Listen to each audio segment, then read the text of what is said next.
चार दीवारी क्यों किए जाते हैं? क्योंकि पर्दे के लिए। ये मकान है पर्दा के लिए कि अंदर का चीज आपको दिखाई ना दे, दिखाई ना दे। लेकिन आज देखे की जरूरत नहीं है। आज तो विवाह शादी होता तो पूरा लोग का होता, पहले के लोग घूंघट में करके सिंदूरदान होता रहा। आज तो देखिए जयमाल सिस्टम हो गई बा, बिना देखले लोग क्या होता सबे देख लेता। तो वैया का जब जब दुल्हन जब घर पे जाई ना, लड़की जब घर पे जाती है तो यह देखले में कौन जरूरत है, सबे जब देखिए ले ले बताओ। लेकिन एगो मर्यादा निभावल जाता। पहले के विवाह में और आज के विवाह में बहुत अंतर बा, यो बात समझ जाए। पहले के विवाह वाला, लेकिन आज का बा फैशन हो गई बा, विवाह के फैशन बदल गई बा, मर्यादा खत्म बा। पहले जेठ जेठानी, देवर देवरानी, छोट छोटानी, सास ससुर के कदर होत रहा। लेकिन आज का बा के सास के जेठ के देवरानी के जेठानी कोनो अंतर नहीं है। काहे कि एक टेबल पे बैठ के जेठानी है देवरानी है छोटानी सबे बैठ के खाता कहल जाता ई का हमार परिवार है, ई फैशन है। वैसा फैशन के का करे के चाहिए? त्याग देवे के चाहिए। उससे घर बनेला ना टूटेला। ना देवर के मर्यादा, ना जेठ के मर्यादा, ना जेठानी के मर्यादा, ना छोटानी के मर्यादा, कुछ मर्यादा नहीं है। यहाँ तक के पल्लू अगर देवरानी हो के नो तो देखियो कि पल्लू का होई, ये पल्लू बनावल काहे खातिर बा? ई ढके खातिर। ई सिंदूरदान काहे होला? एक मर्यादा बा। आज तो वो लुप्त हो गई बा ना, क्यों देखे नहीं कि हमारे बिया भैया इतने सुखी सिंदूर लगेला और ओके ढाके दिल जाई का है कि केहू जाने नहीं। ऐसे का होला? पति की आयु का होला कटौती होला, पुत्र की आयु में कटौती हुई। जो भी माताएं हैं ध्यान से सुनिए, अगर जितना ही लंबा सिंदूर लगाएंगी उतना ही आपके पति और पुत्र की आयु दीर्घायु होता है, लंबा आयु होता है। इस सिंदूर का अर्थ क्या है? बहुत बड़ा। यह सुहाग का निशानी है। पति है तो सब है, पति नहीं तो कुछ नहीं। पति आपका चूड़ी, पति कंगन, पति बिंदी, पति काजल, पति आपका स्वर श्रृंगार है। पति नहीं तो कुछ नहीं है। आपका सजना, आपका पहनना, आपका श्रृंगार करना, आपका पति परमेश्वर है। सब कुछ वही है। कभी भी सिंदूर को क्या करें? लंबा लगाइए। पहले की माता जो रहे ना देख ली सब सिंदूर का हुई लंबा लागत हुई। और कहा है जितने लंबा सिंदूर होला इतना अकाल घटना पहले ना होता, जितना अब होता ना उतना अकाल घटना पहले ना रहे। आज के 30 साल पहले उतना अकाल घटना ना होके काहे कि मर्यादा होके सिंदूर के लाज रखल जाओ। लेकिन आज एक लाज नहीं के काहे जो विवाह होता तो लंबा सिंदूर लगावल जाता। आज जब विवाह हो जाता 4 दिन के बाद इस सिंदूर हिती चुकी हो जाता, क्यों देखे नहीं। ऐसा ना करे के चाहिए। ठीक है, जब भगवान के सामने जब साक्षी मान लियल गई देखिए सिंदूर से छुपौले से ना छुपे, छुपौले से चीज ना कि छुप जाए। चंद्रमा में बात है दाग बा, फिर भी उनके प्रकाश कम नहीं देखिए ना, फिर भी प्रकाश कम नहीं है। तो आपका विवाह हो गया, सिंदूरदान हो गया, पुत्र पुत्री सब हो गए, तो ये मत भूलिए कि आपका मर्यादा में है। मर्यादा का पालन कीजिए। जिसके सहारे आप हैं, जिसके सहारे से रह रहे हैं, कम से कम उनका तो कदर कीजिए। वही जब कलयुग के आगमन जब होता है तो घर में क्या होता है? विवाद होता है, झगड़े होते हैं, विवाद होते हैं, टकराव होता है, सब होता है। वही कलयुग का निशानी है।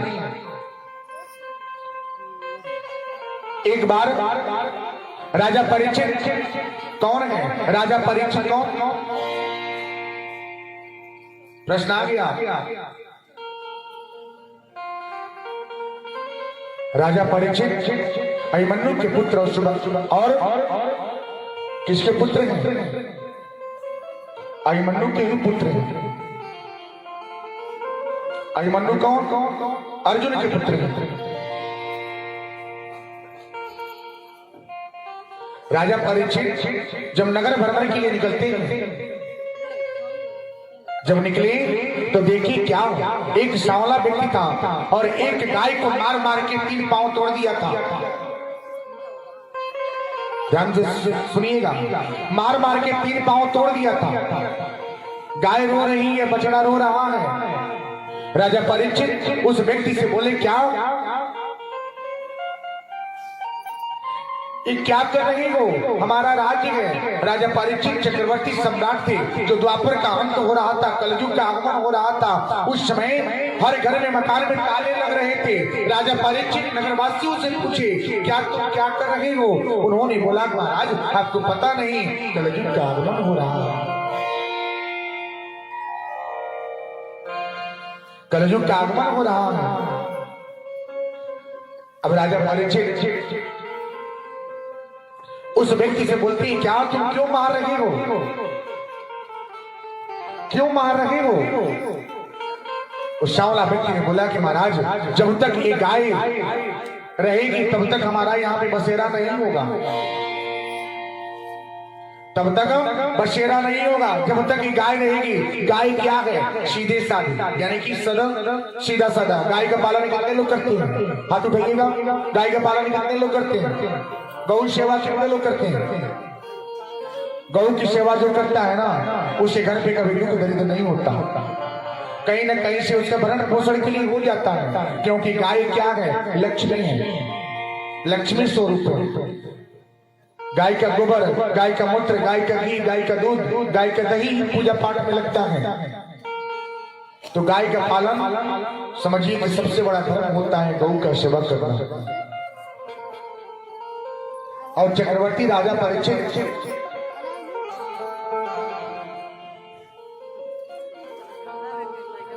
परीक्षित उस व्यक्ति से बोले, क्या तुम गाय को क्यों मार रहे हो? उन्होंने बोला कि महाराज जब तक ये गाय रहेगी तब तक हमारा बसेरा नहीं होगा। वो सांवला व्यक्ति कौन था? वो सांवला व्यक्ति कलयुग था। राजा परीक्षित बोले, क्या मेरे राज्य से, मेरे नगर से बाहर हो जाओ? इन्होंने बोला कि महाराज नहीं हो सकते, क्योंकि मेरा समय आ गया है, मेरा समय आ गया है। आप कितना कहेंगे नहीं होने वाला है, क्योंकि आपका समय अब खत्म, मेरा समय आ गया है। यानी कलयुग का आगमन, द्वापर का अंत, कलयुग का आगमन हो रहा है।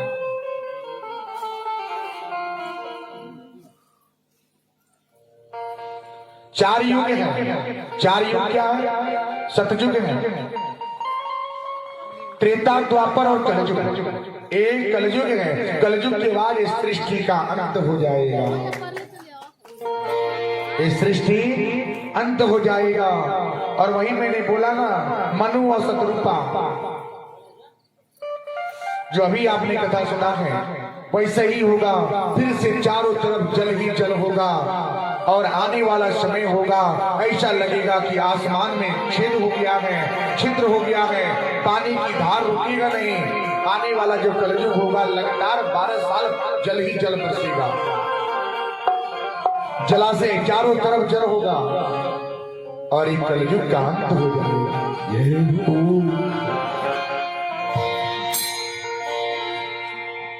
राजा परीक्षित उस व्यक्ति से बोले, क्या कि तुम हट जाओ? उन्होंने बोला कि ना, मेरा समय आ गया है, हम यहाँ पे रहेंगे, अभी दोनों में युद्ध की बारी आ गया।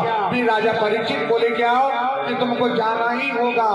कलयुग बोला, क्या नहीं महाराज, मेरा समय आ गया है।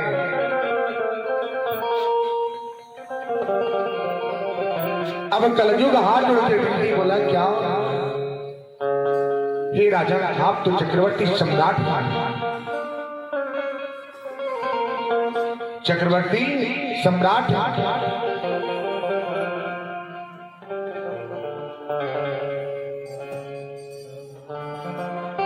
और आप जब ऐसे करेंगे तो प्रजा पे क्या होगा?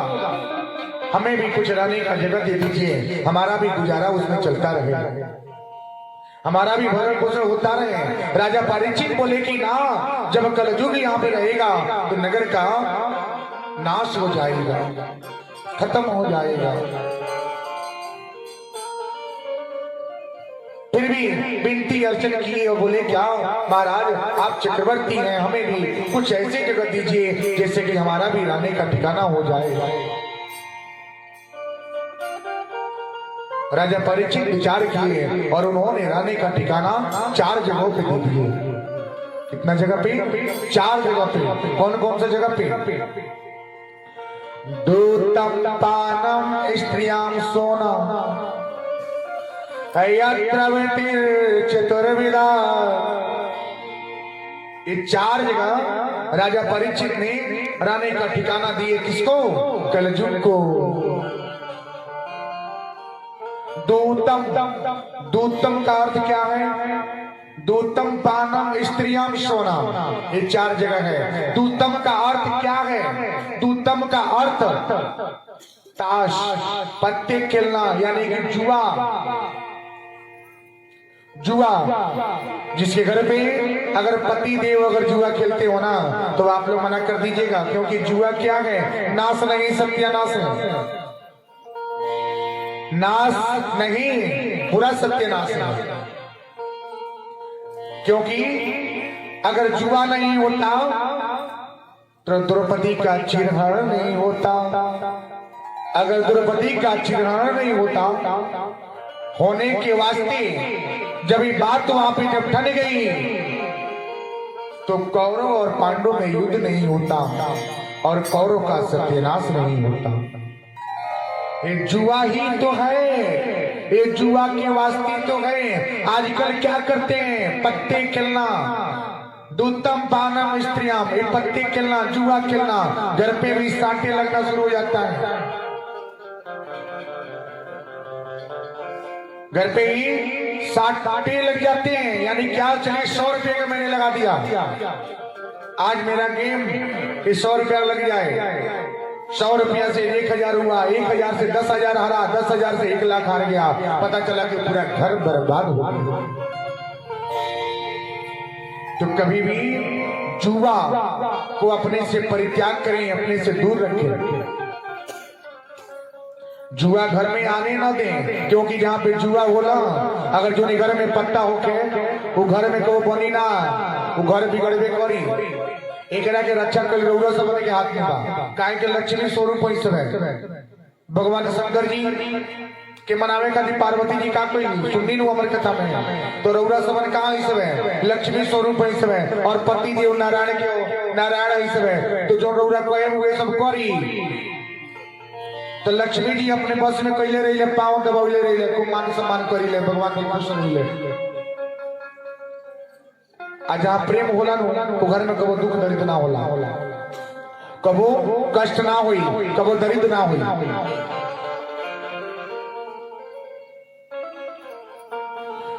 पानम, पानम का अर्थ क्या होला? पानम का अर्थ क्या हुई? पानम का अर्थ होता है क्या?